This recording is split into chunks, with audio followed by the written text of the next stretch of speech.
Welcome to the Talking Sport Report podcast with Scotty and Eggo. Unbelievable!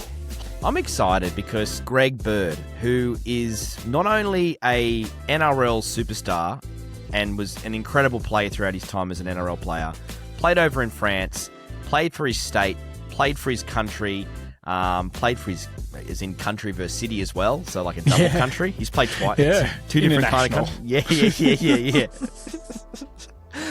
But I was excited to he said he was going to come on the show. Scotty, what's the best way to describe this chat we've just had with Greg? Relaxed, natural, unfiltered. I say unfiltered, but there is a part we do have to scrap. We have to. We have promised him quite a, and as you'll see from the reaction, it's quite an interesting line. I think the only thing missing were beers. Like, that was just a general Saturday afternoon on the punt. There is some brilliant State of Origin stories in here. He has got some fantastic insights around what happened behind the scenes, the infamous Nate Myles punch from Gal, like going up against that incredible Queensland side. What happened when he got injured against the Newcastle Knights and how he felt about the Newcastle Knights at the time, which I didn't realise there was a bit of heat there between Greg and the Knights players, like Joey and Steve Simpson. There's an incredible story there. And yes, we do have an incredible sledge at the end. Plus, he answered some questions from some of our legendary throat goats here on the podcast that sent in some questions for Greg. So should we kick it off? Up. Definitely. I mean, hit that button. Get it going. Here we go. Greg Bird. Thank you for coming on the Talking Sport Report. We're all roughly the same age. So you're in your early 40s. I've just turned 40. Scotty's about to turn 40. And we were just talking pre-show that it feels weird. You've represented your country, your state, your club. You're now, almost top 500 CEO in the world. And we are still living in a basement. I feel like you've done life right and we've kind of not done it right. Are you guys East Maitland boys? Yeah. We are. Yeah. West Maitland, mate, Rutherford. You know, they do it different. Yeah. You've done pretty well. You've done pretty well. We were Peters and Mary's boys. Yeah. Oh, yeah. Yes. Yeah. My wife was at Maitland High. All the guys I played footy with as a junior were Peters and Mary's boys. So Gotcha. Gotcha. Yeah. It's funny. You sort of started off your career, playing in the Maitland sort of comp and then headed down to Newcastle.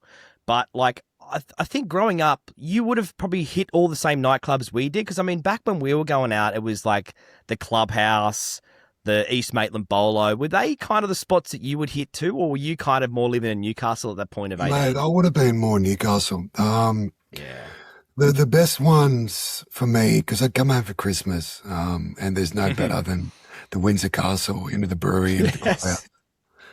That was always the start on Christmas Eve. And then you get home to open presents with your family at 5 a.m. But that was a long time ago before you have kids and a wife and all that jazz. But those places, Maitland folklore. That's brilliant. Hey, Bertie, I've got one for you. I've got a random one. I want you to take us back to that infamous streaking moment at Rutherford High. Mate, whose idea was it and what was going through your head in the lead up to it? There was four of us, I believe. There was a couple of people filming. Like, I'm talking like not a camera. It was like the old camcorder with the fold out bit. Brilliant. I think there was one from one spot and one from another spot. And we wanted to sort of track it. I was 17. The other three guys were 18. The other three guys actually got questioned by the police about being charged because they exposed themselves to minors. Minors, yeah, wow. We actually ran past the primary school, in between the primary school at one stage, so there might have been kids that saw it. But, mate, it was the last day of school prank. We all had masks on. They're all different masks. I think one had a clown mask. I had a scream mask, so it was like that's brilliant. That's great. Obviously, my physique was slightly different, being like a promising footballer. So I think I might have been the only person in my school that was sort of built like me. So So you stood out like a, Yep. Everyone knew Jesus. straight away. I think someone yelled out, "Can you swear on this?" Yeah, go for it. Fucking oath. There was a girl, and I heard her scream out, "Greg, we know it's you, Greg Bird. I can see your little dick," or something like that. It was in the video. You could hear it clear as bell in the video. But yeah, it was. I made the Blues Awards. So in the Hunter Valley, there's these school sport awards, the Blues Awards, and I wasn't actually allowed to go to that. I wasn't allowed to go to our school formal. Shit. Suspended to that, which was, I went to the after party, so that was all that really mattered. That's what matters, eh? Yeah, there was a few little small repercussions. I had to go meet with the police. Wow. It was a laugh. It was a bit of a story, I guess. That's fantastic. Oh, that's it. Jesus. Yeah, look, at the end of the day, when you think back to school and you want to remember things that were funny, like, yeah, you missed out on a few little awards there, but what a great story to be able to tell and have running through, especially when it's also on a camcorder. That would have been, That's brilliant. would have felt like, don't know if the tape still exists, because it would have been on tape. Wow. I won't have to say, I hope it doesn't, because they could have that later. Not that it's what I'm by now. Yeah, that's true. Because I mean, look, when you go to get married, you have to say, look, you know, there is a camcorder version of me out there running through the streets, looking pretty ripped, but you know, just so you know in the future if this ever comes up. Yeah, I'd say that it'd be Becky, the least of Becky's worries. Yeah. Some of the things I've been in trouble for over the years. Jesus Christ. Now, you obviously didn't get a chance to play first grade for the Knights. You played like SG Ball and Harold Matthews and things like that. Was that always been a Maitland boy? Because it's funny, us being Maitland guys, it's you either love the Knights or you absolutely fucking hate the Knights. And I'd love to know what your thoughts were. You obviously came up through there, but was it one of those things there you would love to have played for the Knights that didn't work out? Did they snub you? Like, how did that not come to pass? You land at the Knights? I wanted to play for Knights. I was a Knights fan, sort of not a like rusted on pure Knights only fan. I was a Raiders fan as a kid. I had family that played down there. But I love the Knights. I remember 97 watching the grand final where I was. That was definitely a highlight. And coming through, I played SG Ball and then played under 20s, which was Jersey Fleck back then. When I was 17, still in high school. And yeah, I asked them, I got offered to go to Cronulla Sharks, and I asked the Knights, just like Sharks said they'd put me in the top 25, but training full time, with the NRL team. And I said, yeah, all I wanted to do was that top 25 spot. Like, I don't care about the money. Not that the contracts were massive back then. I got offered 12 grand for Knights, and the Sharks deal was like 30 grand to go in the top 25. I said, I don't care. Wow. I just wanted to be in the top 25. That's brilliant. And they said, no, you're being under 20s player, so you're going to have to come through the ranks and do that whole system. And I said, well, looks like I'm out, and went down to Sydney and played NRL that next year. Never look back. Yeah, I look back. I actually was a little bit bitter at the Knights for not wanting to keep me. And the Maitland Mercury asked me to do a little story on what I thought. They just asked certain people around Maitland what they thought the score would be in the 2001 grand final. I said 36-0 to Parramatta. So you were just a little bit dirty. Yeah, I was more of a laugh, to be honest. But when I come back and played the Knights, it was vicious on the field. They went after me, and they made a point to go after me. Wow. I remember I played Joey a couple of years later. I played Joey and Steve Simpson, and I ran into a hole that wasn't there. And Joey and Steve Simpson are probably the two hardest blokes you could ever run into. And, you know, I looked up to both of them, and some of the things that Joey said to me while I was lying on the ground with two broken ribs and like 3 rib cartilages popped out, and I couldn't breathe. I thought I was going to die. And the things Joey was saying to me in that moment, I knew exactly that he knew exactly that 36-0 quote, and yeah, it was a moment. But yeah, I I wish I didn't say that, and I wish I probably had some better relationships with the old Knights players. But I probably deserve that. How about in retirement? Like, have you cleared the air with any of those boys? Or yeah, definitely. Yeah, definitely. Yeah. They probably don't even remember it anymore. But yeah, it's everyone's that plays rugby league, I think, unless you're a dick, can converse with every player that's played, and I've got a lot of things in common with those Newcastle boys coming from a few games.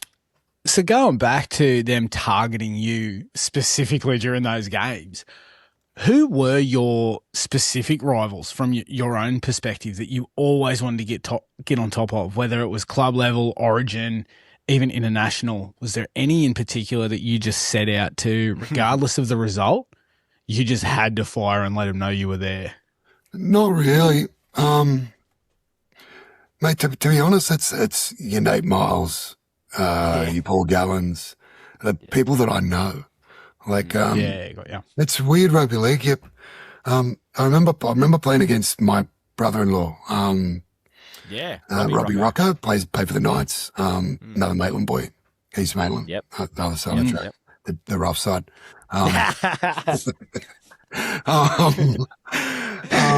And Becky said, "Oh, you're playing against Robbie today. What's it going to be like? You're going to take it easy on him." And I laughed. I was thinking, he's going to get it 10 times worse than anyone else. And because I know him, it's for the moments after, when you have a beer after and you wind down and you can have a laugh, it's how I smash you. Yeah. Whatever I could tell Becky or, but yeah, so Nate Myles, when he was playing, for Origin, and I was Titan, we played together, we were teammates. Paul Gallen, when I played against him, when I was at the Titans and he was at the Sharks. Those sort of games, they're the ones that you sort of really go out of your way to make them your mortal enemy for those 80 minutes. But on the other side, the blokes he actually really hate, doesn't really. I guess I didn't really care. I didn't really think about it. I hated everyone. Yeah, exactly.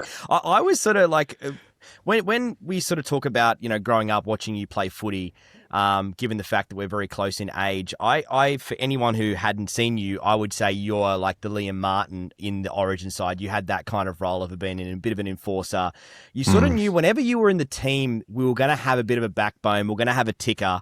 And there was going to be, in that Game 3 this year when Liam Martin come back in, it just, the whole side lifted. And I felt the same whenever you were in Origin.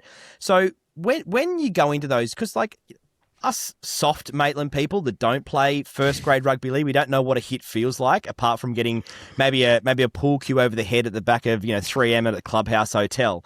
But it's a different kind of hit. Do you really go into those Origin camps just wanting to kill Queensland? Is it what we all think it's like from behind the scenes? It was for me. It was for a lot of the players that I played with. We spoke about it.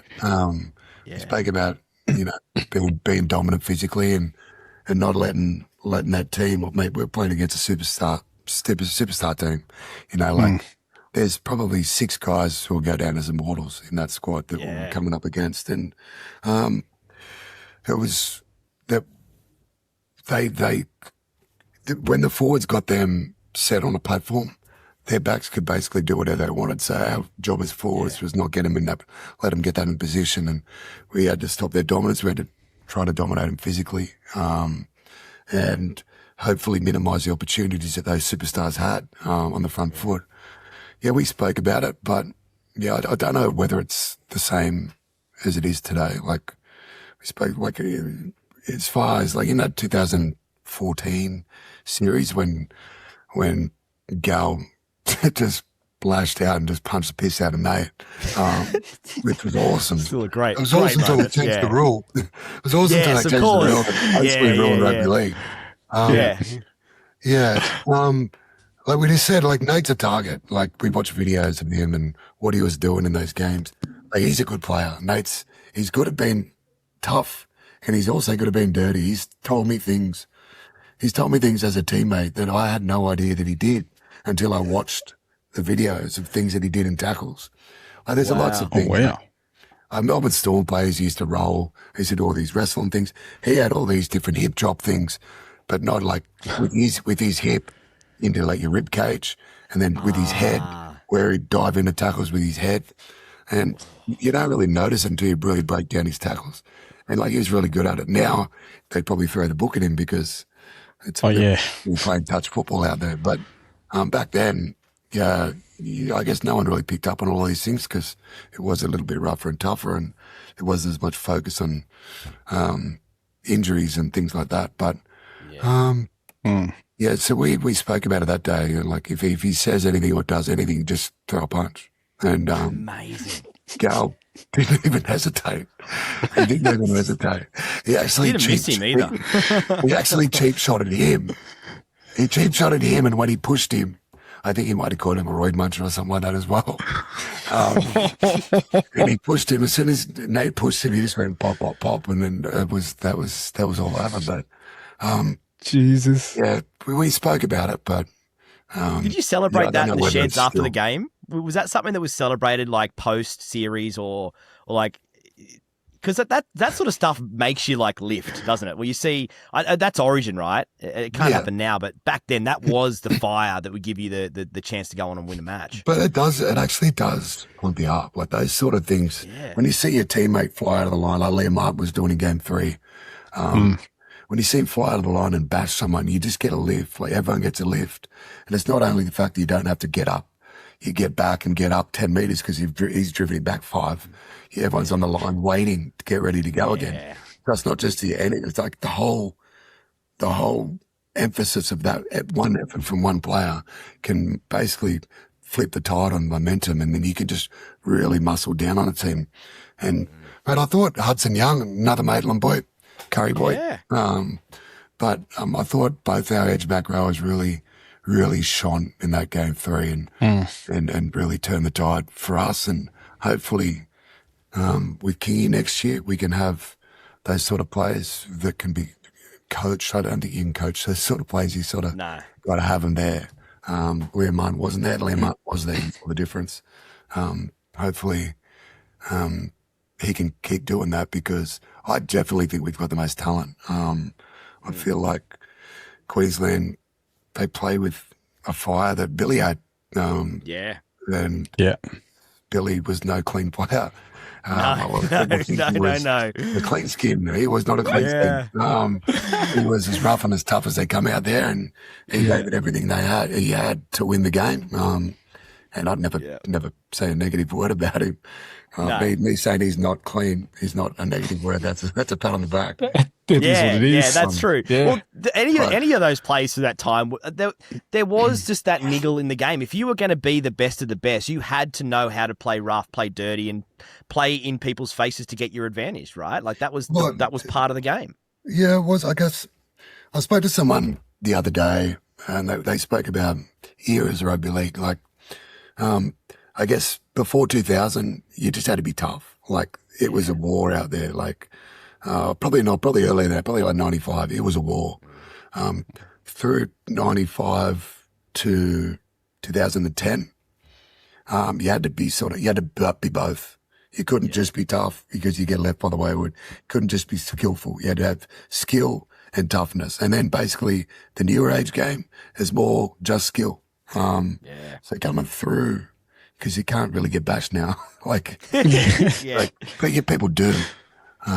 I still think an intimidating fullback will win a game. Like that hasn't gone by the wayward, but I guess the dirtiness and the stuff you see in the 80s and 70s and 80s, early 90s, that just doesn't happen anymore. So people can get away with being just skillful, but when you come through early 2000s, and there were some big players out there, and Billy threw his body into him, and he was a jockey. He literally a jockey, and he threw his body into people. No, he's definitely one of the toughest players to play the game, and I guess he instills that on his players, which shows, So we've got to pack fire with fire when we're coming up against that team, and Lee Martin definitely sets the tone. Oh, for sure. Definitely.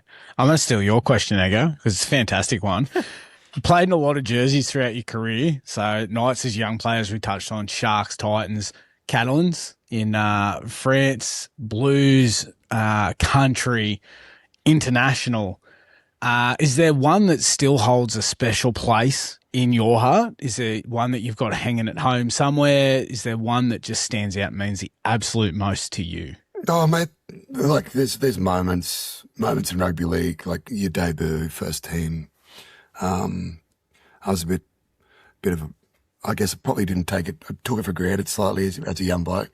Did you win? We understand. First game we lost against the Bulldogs. Right. Nigel Vongenaar wedged me on one of my first touches. It was my first touch. Nigel Vongenaar come from right centre. I caught the ball and got whaled. Jesus. Wow. So, and he could hit. Welcome to the NRL. They were pretty good back then too. I mean, they won the grand final. They were. A year later, or 2 years later, got all their points taken off a year later. Yes. That's right. Yeah. Yep. They had a good team. But, the Sharks, and the Titans was probably where I played my most consistent football. A bit older, a bit more knowledgeable. The difference between your best game and your worst game was a lot smaller. But New South Wales for me has always been my pinnacle. So I guess where I played some of the best footy I've played. It's on the biggest stage against the best opposition. So that was always that's looking back now. That's the one thing I really miss in rugby league is, I could go by without the week on week out, playing sore, just give it up for 6 weeks a year. That's what I really miss. But that was for me. 2014 was probably the highlight of my career. That's awesome. Finally breaking that drought. It was. There was a lot of emotion shared before and after that game.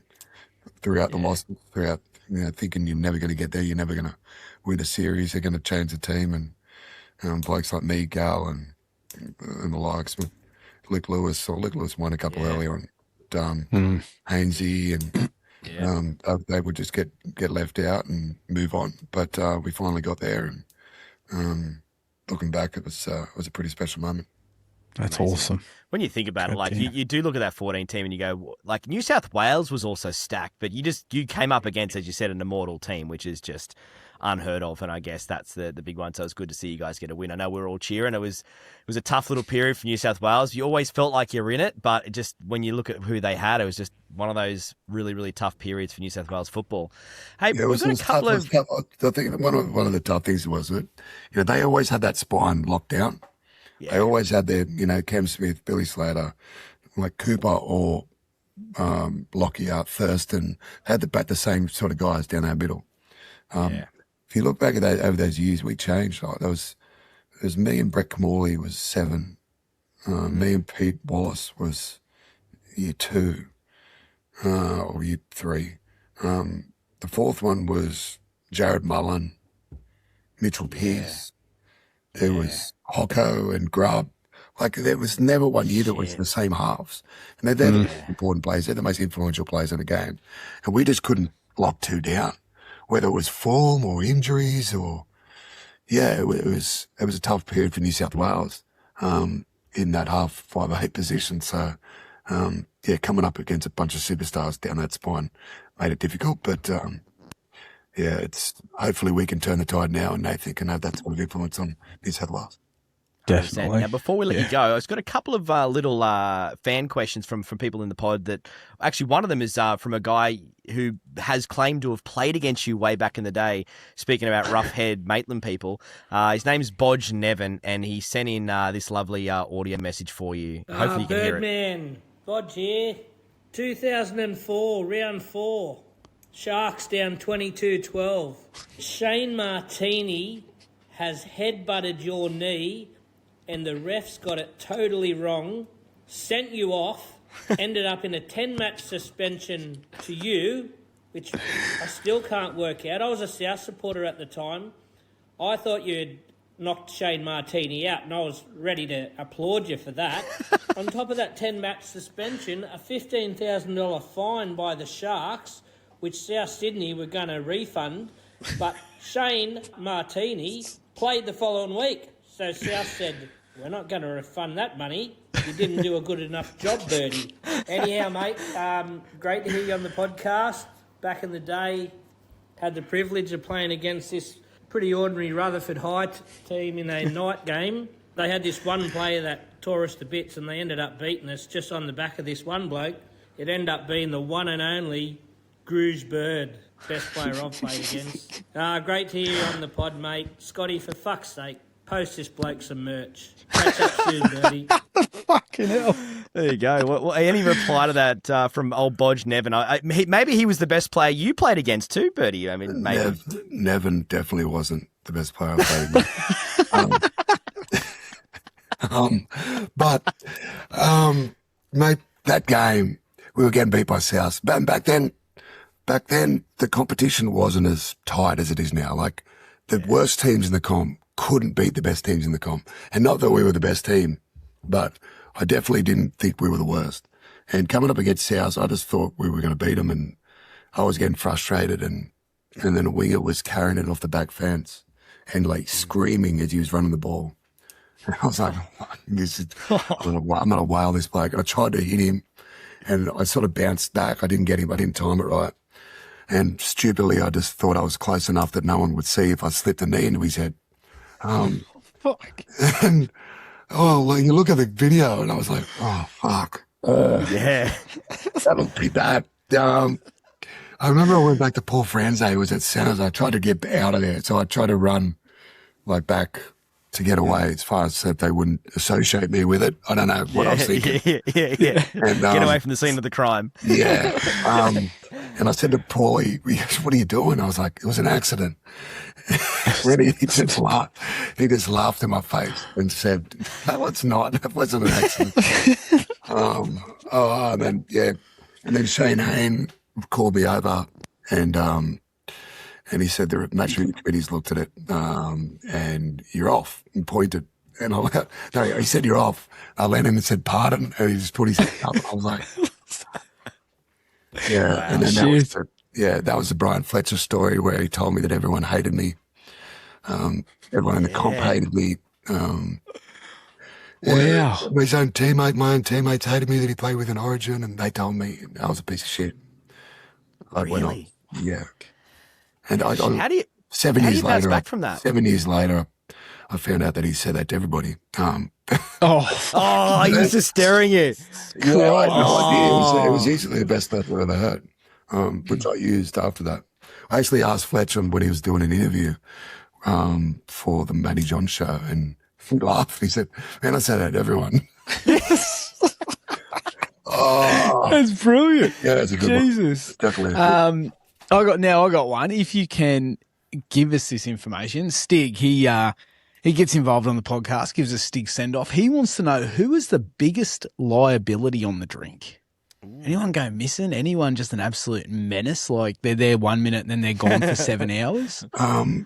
There's a Knights player and a Sharks player. He was a menace. I wouldn't say full stone liability, but he was a menace. Like Matt Hilder. Matt Hilder. Oh shit! Matt Hilder's his nickname is Trouble. Like his nickname's Trouble. Like everyone tried to make Walt sing it, all these other ones.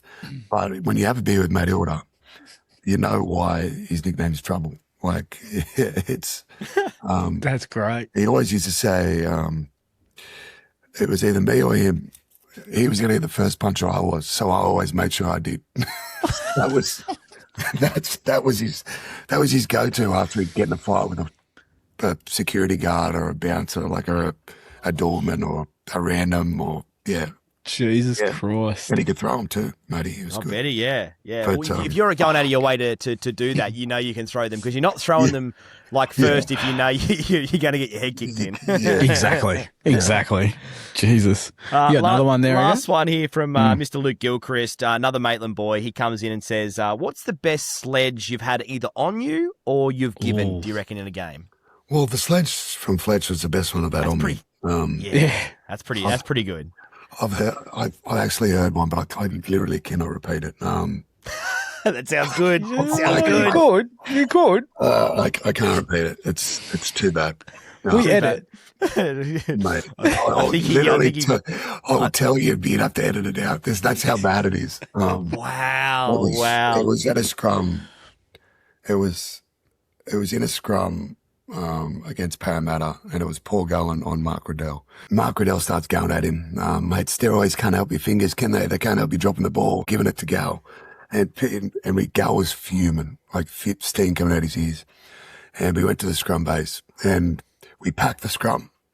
And then Gal goes, wait, and we pulled apart. And he goes, hey, Piggy.